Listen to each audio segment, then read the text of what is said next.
Hello guys, welcome to our YouTube channel. तो देखिए, मैं आपका दोस्त अभय आज आपके लिए लेकर आया हूं जो दिल्ली यूनिवर्सिटी सोल के अंदर अंडर ग्रेजुएट कोर्सेज में सभी को एक कंपलसरी सब्जेक्ट प्रोवाइड करवाया गया है, environmental science theory into practice. उसकी वीडियो जिसमें आज हम देखने वाले हैं जो यूनिट नंबर 2 है इकोसिस्टम, उसका जो चैप्टर हैगा ecosystem, bio geo chemical cycle, functions, energy flow and productivity. इन सभी कंसेप्ट्स को आज की हम वीडियो में जितना हो पाएगा उतना डिस्कस करेंगे। तो चलिए शुरू करते हैं हम अपनी आज की वीडियो और देखते हैं इन सभी कंसेप्ट्स को। इससे पहले का जो इकोसिस्टम चैप्टर है वो इस चैप्टर की बाकी की 2 वीडियो जो चैनल पर अपलोड हो रखी है आपको प्लेलिस्ट मिल जाएगी, उसमें मैंने कंप्लीट कर दिया है। आज की वीडियो में हमें देखना है लेसन नंबर 3। तो बिना देर किए शुरू करते हैं हम अपनी आज की वीडियो। उससे पहले अगर आपने चैनल को सब्सक्राइब नहीं किया तो चैनल को जरूर सब्सक्राइब कर लें और वीडियो को लाइक करना ना भूलें और इस टाइप के इंपॉर्टेंट कंटेंट के लिए। तो चलिए शुरू करते हैं हम अपनी आज की वीडियो। हमें देखना है bio geo chemical cycle. As the name indicate in ecosystem both biological as well as physical component pass role through the underground and above the ground to complete a cycle. जैसा कि name में हमें पता है ecosystem में क्या होता है, बायोलॉजिकल और फिजिकल कंपोनेंट होंगे जो कि जमीन के अंदर भी हैं, जमीन के बाहर भी हैं। ये अंदर बाहर से एक कंप्लीट साइकिल करते हैं, उसे ही साइकिल को हम कहते हैं bio geo chemical cycle. Through nutrient cycle various inorganic and organic compound are formed and decomposed by decomposed. जो न्यूट्रिएंट साइकिलिंग होती है उससे क्या होता है, कई सारे इनऑर्गेनिक और ऑर्गेनिक कंपाउंड्स हैं जो वो बनते हैं और डिकम्पोज हो जाते हैं। Normally 40 elements are required by living organism in nature. Nature में रहने के लिए हमें नॉर्मली 40 एलिमेंट्स की जरूरत होती है। These are also called nutrient cycle of ecosystem. इसी साइकिल को हम कहते हैं nutrient cycle of ecosystem. Nature is self sufficient by nature. जो नेचर है वो सेल्फ सफिशिएंट होता है, किससे? नेचर से ही सेल्फ सफिशिएंट होता है। Biogeochemical cycle has been divided into 2 major category, atmospheric and edaphic cycling based on the types of substance they are dealing with. जो बायोजियोकेमिकल साइकिल होती है उसे हमने 2 मेजर कैटेगरीज में डिवाइड कर रखा है, एटमॉस्फेरिक और इडेल्फिक साइक्लिंग। किसके बेसिस पर? इनमें जो सब्सटेंस होते हैं उनके अकॉर्डिंग। तो एटमॉस्फेरिक न्यूट्रिएंट साइकिल में हमारी कौन कौन सी साइकिल आती हैं? Water cycle, carbon cycle and oxygen cycle. और इडेफिक न्यूट्रिएंट साइकिल में हमारी नाइट्रोजन साइकिल, सल्फ्रिक साइकिल और फॉस्फोरस साइकिल। ये हमारी 2 कैटेगरी हैं जिनके बारे में हमें पढ़ना है बायोजियोकेमिकल साइकिल में। तो सबसे पहले हम पढ़ेंगे एटमॉस्फेरिक न्यूट्रिएंट साइकिल, जिसमें हमारे पास है water cycle. Water is an essential compound for photosynthesis in plant. Water जो है वो किस लिए जरूरी होता है प्लांट में? फोटोसिंथेसिस के लिए। Plant absorb water from the underground through the roots. Plants water को कहाँ से एब्जॉर्व करते हैं? जड़ों के द्वारा जमीन में से वाटर एब्जॉर्व करते हैं टू देयर अपर और एरियल पार्ट। और वो जड़ों के द्वारा कहाँ पहुंच जाता है पानी? उनके अपर और एरियल पार्ट्स में पहुंच जाता है। This water is used for process of photosynthesis. इस वाटर का वो यूज प्लांट किस लिए करते हैं? फोटोसिंथेसिस के प्रोसेस के लिए करते हैं। Some water get back to atmosphere from the plant body through the process of transpiration. कुछ वाटर प्लांट की बॉडी से दोबारा एटमॉस्फेयर में चला जाता है, किस प्रोसेस से? जो कि ट्रांसपिरेशन प्रोसेस होता है उससे। And some are utilized by plant for their metabolic activity. और कुछ पानी प्लांट एब्जॉर्व कर लेते हैं अपनी बाकी की मेटाबॉलिक एक्टिविटी करने के लिए। The driving force for a water cycle is solar radiation, which is 50% of total radiation reaches the earth. जो वाटर साइकिल होती है वो किसकी मदद से होती है? जो सोलर रेडिएशन आती है अर्थ पर, उसकी जो 15% रेडिएशन होती हैं उनका यूज करके ये साइकिल, वाटर साइकिल कंप्लीट होती है। Through the radiation water gets evaporate from the surface of the water bodies. कैसे होता है? जो रेडिएशन की वजह से वाटर बॉडीज हैं, जो भी हमारी रिवर्स, लेक्स, सी हैं, इन पर क्या होता है? रेडिएशन की वजह से वाटर इवापोरेट होता है। It come back to the surface of earth as rain. Evaporate होकर पानी ऊपर एयर में, मतलब बादल, क्लाउड्स बन जाते हैं और वो दोबारा रेन की फॉर्म में हमारे पास अर्थ पर वापस आ जाता है। How the cycling of vital resources ओकर ऑन द अर्थ। और इसी तरीके से अर्थ के ऊपर वाटर साइकिल का प्रोसेस होता है। ये आपको प्रोसेस पूरा डायग्राम की फॉर्म में दिखा रखा है, ठीक है। सेकेंड प्रोसेस आता है हमारे पास carbon cycle. Carbon dioxide is an important gas present in nature. Carbon dioxide एक इंपॉर्टेंट गैस है जो कि नेचर में प्रेजेंट है। Plants need it for the process of photosynthesis to prepare the food material that is carbohydrate for its own well as well as heterotrophs। Carbon dioxide का use किस लिए किया जाता है? ये फोटोसिंथेसिस के प्रोसेस में हेल्प करती है, कार्बोहाइड्रेट बनाने में हेल्प करती है जो कि प्लांट के लिए भी जरूरी है, और हेटेरोट्रॉप्स मीन जो एनिमल्स दूसरों पर डिपेंड होते हैं उनके लिए भी जरूरी है। That means it get locked into the organic matter through the process of photosynthesis. इसका मतलब क्या होता है कि जो ये कार्बन डाइऑक्साइड है वो लॉक हो जाती है किसमें? जो ऑर्गेनिक मैटर फोटोसिंथेसिस के प्रोसेस में बनते हैं। Carbon dioxide is released into the atmosphere by respiration of all human living organism on the earth. Carbon dioxide आती कहां से है? तो जितने भी लिविंग ऑर्गेनिज्म अर्थ पर रहते हैं वो जब एक्सहेल करते हैं, मतलब अपने रेस्पिरेशन का प्रोसेस करते हैं, तो उससे कार्बन डाइऑक्साइड गैस फॉर्म होती है। Earth crust also release carbon which is present in the form of calcium carbonate and magnesium carbonate. Earth का जो क्रस्ट है, ऊपर वाली परत है, वो भी कार्बन फॉर्म करती है। किस फॉर्म में? कैल्शियम कार्बोनेट की फॉर्म में और मैग्नीशियम कार्बोनेट की फॉर्म में। Which come from the skeleton of marine organism in the process of mineralisation. जो कि कहां से आता है? जो कि मिनरलाइजेशन प्रोसेस होता है, उसमें जो मरे हुए जीव जंतु होते हैं उनके स्केलेटन का जो होता है उससे ये बनते हैं। By subsequent weathering, these calcium carbonate and magnesium carbonate get mixed with soil and add the soil nutrition। कुछ टाइम के बाद क्या होता है? ये जो कैल्शियम कार्बोनेट और मैग्नीशियम कार्बोनेट मिनरलाइजेशन प्रोसेस में स्केलेटन में होते हैं, ये सॉइल के साथ मिक्स हो जाते हैं और सॉइल को न्यूट्रिशियस सॉइल में कन्वर्ट कर देते हैं। इन this way ultimately the carbon rich organic matter accumulate in ecosystem. और इस तरीके से जो कार्बन में रिच ऑर्गेनिक मैटर है वो इकोसिस्टम में मिक्स हो जाता है। By the burning of fossil fuel coal and wood large amount of carbon dioxide get released in the atmosphere. और फॉसिल फ्यूल्स को जलाने से, जो हम कोल फ्यूल और वुड को जलाते हैं, इससे भी कार्बन डाइऑक्साइड गैस रिलीज होती है एटमॉस्फेयर में। ठीक है, this carbon dioxide gas assimilated by plant. ये कार्बन डाइऑक्साइड गैस जो फॉसिल फ्यूल्स को जलाने से फॉर्म होती है, इनका क्या होता है? ये गैस प्लांट ले लेते हैं फोटोसिंथेसिस का प्रोसेस पूरा करने के लिए। The animal consume this carbohydrate that is photosynthesis product. और जब प्लांट फोटोसिंथेसिस से कोई प्रोडक्ट बना देते हैं, कोई फूड बना देते हैं, तो एनिमल्स और ह्यूमंस इसे दोबारा खा लेते हैं और ये दोबारा से उनके अंदर चली जाती है कार्बोहाइड्रेट की फॉर्म में। The carbohydrate consumed in the way reach the heterotroph. When this heterotroph die, carbon again goes back to the earth crust. और जब यही कार्बोहाइड्रेट जो इनके एनिमल्स की बॉडी में चला जाता है प्लांट को खाने से या प्लांट के प्रोडक्ट खाने से, वही बाद में जब ये मर जाते हैं तो दोबारा से अर्थ के क्रस्ट में मिल जाता है।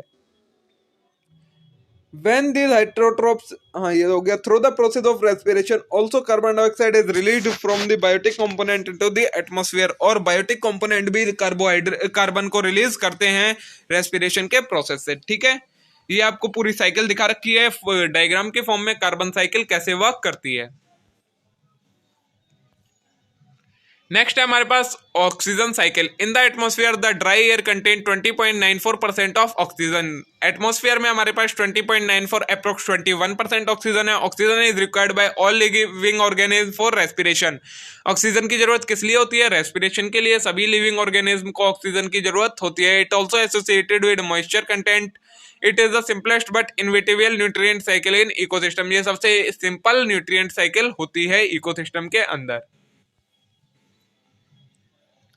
अब बात आती है हमारी सेकंड टाइप की जो कैटेगरी थी इडेफिक न्यूट्रिएंट साइकिल की। उसमें फर्स्ट है हमारे पास नाइट्रोजन साइकिल।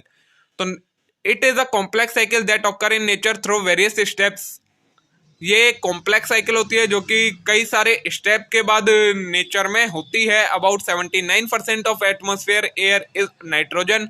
79% जो एयर है वो नाइट्रोजन है पूरे एटमॉस्फेयर में। It enter the biotic world and got assimilated then again goes back into the atmosphere. जो बायोटिक कंपोनेंट्स हैं वो इसे इनहेल कर लेते हैं और फिर दोबारा कुछ टाइम के बाद इसे एक्सहेल कर देते हैं, जिससे ये एटमॉस्फेयर में वापस आ जाती है। The following steps are involved in completion of nitrogen cycle. ये स्टेप्स आपके नाइट्रोजन साइकिल में होते हैं। देखिए कुछ स्टेप दिए हैं, इससे पहले आप ये डायग्राम देख लीजिए, डायग्राम के फॉर्म में आपको इसे एक्सप्लेन कर रखा है। ए आएगा हमारे पास nitrogen enter the living organism, pure nitrogen gas can not be used by green plant, only nitrate and ammonium form of nitrogen can be utilised by them. Pure nitrogen gas use नहीं की जाती है plant के द्वारा, जो plant है वो nitrate और अमोनिया की फॉर्म में नाइट्रोजन को यूटिलाइज करते हैं। दस nitrogen gas is first fixed into nitrous oxide, nitric oxide and ammonium in nature. तो सबसे पहले जो नाइट्रोजन गैस होती है वो हमें किस फॉर्म में यूज होती है, नाइट्रस ऑक्साइड, नाइट्रिक ऑक्साइड और अमोनियम के फॉर्म में यूज की जाती है प्लांट के द्वारा। The production of nitrate from nitrogen is nitrification. जो प्रोसेस होता है जिससे नाइट्रोजन से नाइट्रेट बनाई जाती है उस प्रोसेस को हम कहते हैं nitrification. The production of ammonia is called ammonification, और जो एमोनिया बनाई जाती है नाइट्रोजन से उसे हम कहते हैं ammonification. Nitrification it can be done both in non biological and biological way. Nitrification हम दोनों तरीके से कर सकते हैं, नॉन बायोलॉजिकल मींस फिजिकल तरीके से भी, और बायोलॉजिकल मतलब केमिकल वे में भी हम इसे फॉर्म कर सकते हैं। Non biological fixation of nitrogen और नाइट्रिफिकेशन कैसे होता है, तो देखिए during lightning nitrogen gas combined with oxygen in nature, this reaction need a high amount of energy. जब लाइटनिंग होती है मतलब बिजली चमकती है तो नाइट्रोजन गैस क्या होता है, ऑक्सीजन में नेचर के साथ मिल जाती है। वैसे ये अलग रहती है, लेकिन इस प्रोसेस को मिक्स होने के लिए एक हाई अमाउंट में एनर्जी की जरूरत होती है। तो जब लाइटनिंग होती है तो उससे इन्हें एनर्जी मिल जाती है और ये प्रोसेस हो जाता है और ये ऑक्सीजन के साथ मिक्स हो जाती है और नाइट्रिफिकेशन प्रोसेस हो जाता है। Artificial nitrogenous compound are also get produced in industry. कुछ आर्टिफिशियल नाइट्रोजियस कंपाउंड्स भी बनाए जाते हैं। दे आर केमिकल फर्टिलाइजर, जैसे कि chemical fertilizer. Farmer use this fertilizer to enhance the yield of crop and soil fertility. Farmer इन chemical fertilizer का use किस लिए करते हैं, अपनी क्रॉप फसल को बढ़ाने के लिए और सॉइल की फर्टिलिटी को बढ़ाने के लिए। थर्ड है बायोलॉजिकल नाइट्रोजन फिक्सेशन। अब बायोलॉजिकल कैसे होती है, as the name indicate biological nitrogen fixation is carried out by living organism. किससे होती है, ये लिविंग ऑर्गेनिज्म करते हैं। इसे किस नाम से हम इसे जानते हैं, नाइट्रोजन फिक्सिंग ऑर्गेनिज्म के नाम से, जो कि कौन कौन से हैं, blue green algae, bacteria, fungi, ये सारे नाइट्रोजन फिक्सेशन करते हैं बायोलॉजिकल प्रोसेस से। ये आपको प्रोसेस दिखा रखा है डायग्राम की फॉर्म में। Biological nitrogen fixation of two types. अब बायोलॉजिकल नाइट्रोजन फिक्सेशन है ये भी टू टाइप की होती है, नॉन सिम्बोटिक नाइट्रोजन फिक्सेशन और सिम्बोटिक नाइट्रोजन फिक्सेशन। आपको इतना डीप में जाके पढ़ने की जरूरत नहीं है, आपको इसकी जरूरत नहीं है, ठीक है। सेकंड है एमोनिफिकेशन है जो, तो ammonification is an important step in nitrogen cycle. Nitrogen cycle में एक एमोनिफिकेशन इंपॉर्टेंट स्टेप होता है। It is process of production of ammonia. इसमें क्या होता है, अमोनिया बनता है, अमोनियम बनता है, compound from decomposition action of bacteria on organic matter. ये किससे बनता है, जो बैक्टीरिया होते हैं वो जब किसी चीज ऑर्गेनिक चीज को डिकम्पोज करते हैं तब ये सारी चीजें बनती हैं। Thus on the death and decay of plant as well as animal the complex organic compound are released into soil when they are again decomposed into simpler compound by micro organism and release energy. तो जब वो लोग या कोई animal मर जाता है उसके ऊपर जब ये ऑर्गेनिज्म कॉम्प्लेक्स सब कंपाउंड जो होते हैं ऑर्गेनिक उन्हें जब सिंपल फॉर्म में कन्वर्ट कर देते हैं तो कुछ कंपाउंड सॉइल में चले जाते हैं और ये सारी चीजें बन जाती हैं और एनर्जी रिलीज होती है। एग्जाम्पल है नाइट्रोमोयस बैक्टीरिया और नाइट्रोसोकोकस बैक्टीरिया। थर्ड है हमारे पास step nitrification. When ammonia get converted into nitrate. जब अमोनिया को नाइट्रेट में कन्वर्ट कर दिया जाता है तो उस प्रोसेस को हम बोलते हैं nitrification. Nitrate can be directly absorb by plant and incorporated into protein. Nitrate का यूज डायरेक्ट प्लांट लिप भी कर सकते हैं और उससे प्रोटीन बना सकते हैं। Nucleic acid and other nitrogenic carbonic compound, protein बना सकते हैं, न्यूक्लिक एसिड बन सकता है और कई सारे नाइट्रोजियस कंपाउंड बन सकते हैं उससे। सब नाइट्रेट में भी stored in humans of the soil. कुछ नाइट्रेट कहां पर होता है, जो सॉइल होती है उसकी ह्यूमस में होता है। इमोबिलाइज्ड बाय बैक्टीरिया, किससे पहुंचता है, बैक्टीरिया से पहुंचता है। And some may reach into water bodies with the run off, और कुछ पानी से बहकर पानियों में मिक्स हो जाता है नाइट्रोजन। फोर्थ स्टेप है nitrogen gas back to atmosphere through the process of denitrification. Denitrification के प्रोसेस से nitrogen gas goes back to atmosphere. Nitrogen gas दोबारा एटमॉस्फेयर में चली जाती है। Some bacteria there can convert nitrate to nitrites. कुछ bacteria हैं जो नाइट्रेट को नाइट्राइट में कन्वर्ट कर देते हैं, दे आर कॉल्ड डीनाइट्रिफाइंग बैक्टीरिया, इनको हम कहते हैं डीनाइट्रिफाइंग बैक्टीरिया। कुछ एग्जांपल दिए हैं इसमें, pseudomonas ultimately nitrate, nitrites and gaseous nitrogen are released into the atmosphere. ये थी आपकी कंप्लीट नाइट्रोजन साइकिल। आगे आगे आपकी sulphur cycle. Like other nutrient cycle, the movement of sulphur in biosphere and underground is called sulphur cycle. जो बाकी nutrient की तरह जो सल्फर का बायोस्फीयर में आना और वापस जाना, उस प्रोसेस को हम कहते हैं sulphur cycle. Sulphur cycle is a sedimentary type of nutrient cycle as the reserve fuel is buried underground in rocks, mineral as well as sulfate in sea sediment। Sulphur cycle होती है वो एक sedimentary type की cycle होती है, क्योंकि जो ये सल्फर प्रेजेंट होता है ये ज्यादातर किन जगहों पर होता है, अंडरग्राउंड रॉक्स में, मिनरल्स में और सल्फेट की फॉर्म में, जो कि सी के बेड में, सी सेडिमेंट में पाए जाते हैं। Sulphur is found in nature in the following form. Sulphur किस किस फॉर्म में पाया जाता है नेचर में? Hydrogen sulphur, sulphur dioxide and sulphate की फॉर्म में पाया जाता है। यह आपको डायग्राम की फॉर्म में सल्फर साइकिल दिखा रखी है। It enter the living system as, अब ये लिविंग सिस्टम में कैसे आता है? The soluble form is present in soil and passes to plant through the plant root. जो सोल्यूबल पार्ट है वो सॉइल में प्रेजेंट होता है और प्लांट्स में कैसे चला जाता है? प्लांट्स की रूट्स की वजह से। It is assimilated by plant to synthesise protein, इसे प्लांट ले लेते हैं प्रोटीन बनाने के लिए, विटामिन बनाने के लिए और बाकी इंपॉर्टेंट प्रोडक्ट्स बनाने के लिए। Then the above compound are pass to animal body through the food chain, और फिर फूड चेन की मदद से ये बाकी एनिमल्स की बॉडीज में चले जाते हैं। मतलब जब हम प्लांट्स का बनाया फूड खाते हैं तो उससे हमारी बॉडी में सल्फर चला जाता है। With in plant and animal body the organic sulphur is decomposed by aerobic bacteria into sulphate और हाइड्रोजन सल्फाइड्स। अब प्लांट और एनिमल की बॉडीज में ऑर्गेनिक सल्फर जो जाता है वो डिकम्पोज कर दिया जाता है एरोबिक बैक्टीरिया के द्वारा, किस फॉर्म में? सल्फेट में या फिर हाइड्रोजन सल्फाइड में। Hydrogen sulphide then get converted into elementary sulphur by anaerobic bacteria. फिर हाइड्रोजन सल्फाइड को कन्वर्ट कर देते हैं एलिमेंट्री सल्फर में, कौन? Anaerobic bacteria. In this way sulphur get back to the soil, और इसकी मदद से सल्फर दोबारा से सॉइल में पहुंच जाता है and sulphur cycle get completed, और सर्कल साइकिल कंप्लीट हो जाती है। Sulphur dioxide is also released in atmosphere by vehicular exhaustion. Sulphur dioxide कैसे रिलीज होती है? जो व्हीकल्स चलते हैं उनसे जो धुआं निकलता है वो सल्फर डाइऑक्साइड होता है। The burning of fossil fuel, किसकी वजह से होता है ये? जब फॉसिल फ्यूल जलते हैं तो सल्फर डाइऑक्साइड रिलीज होती है, एग्जांपल पेट्रोलियम कोल। तो ये हमारी साइकिल कंप्लीट हो गई, सल्फर साइकिल। नेक्स्ट है हमारे पास phosphorus cycle. In the ecosystem more phosphorus is available in plant and animal body in comparison to abiotic system. जो सल्फर है वो फॉस्फोरस है वो किसमें ज्यादा है? प्लांट और एनिमल में प्रेजेंट है इन कंपैरिजन टू, अगर हम देखें अबायोटिक कंपोनेंट में, तो उतना अबायोटिक कंपोनेंट में सल्फर नहीं है जितना कि प्लांट और एनिमल्स की बॉडीज में पाया जाता है। सल्फर नहीं, phosphorus. In the abiotic system phosphorus is abundant in rock and other natural deposits. Abiotic system में जो फॉस्फोरस पाया जाता है वो कहाँ पाया जाता है? रॉक्स में और नेचुरल डिपॉजिट में, फॉर्म ड्यूरिंग जियोलॉजिकल प्रोसेस। कब बना है ये? जो कि जियोलॉजिकल प्रोसेस से बना है। Phosphorus is desired by the structure of DNA as coenzyme and for conversion of food to release usable energy. Phosphorus किस में काम आता है? जो डीएनए का स्ट्रक्चर होता है उसमें काम आता है, और फूड में से फूड को एनर्जी में कन्वर्ट करने के लिए हम फॉस्फोरस का यूज करते हैं। It is a simple cycle, ये एक सिंपल और सबसे सिंपलर साइकिल है ये फॉस्फोरस साइकिल। ये आपको डायग्राम दिखा रखा था फॉस्फोरस साइकिल का।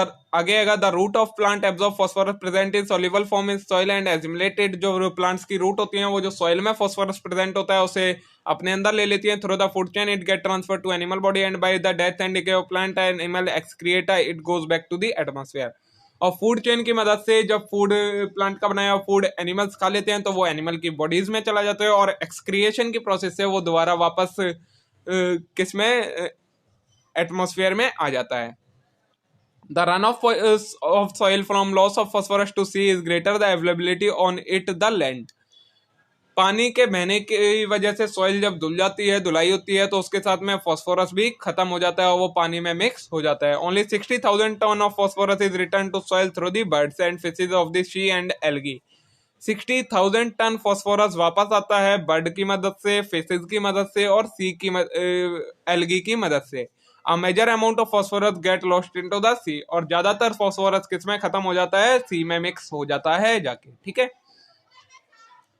तो देखिए दोस्तों, आज की वीडियो में हमने कंप्लीट बायो जियोकेमिकल साइकिल देख ली, उसके जो जो भी कैटेगरीज थी, उसके पार्ट थे, वो सभी चीजें आज की वीडियो में हमने कवर कर ली हैं।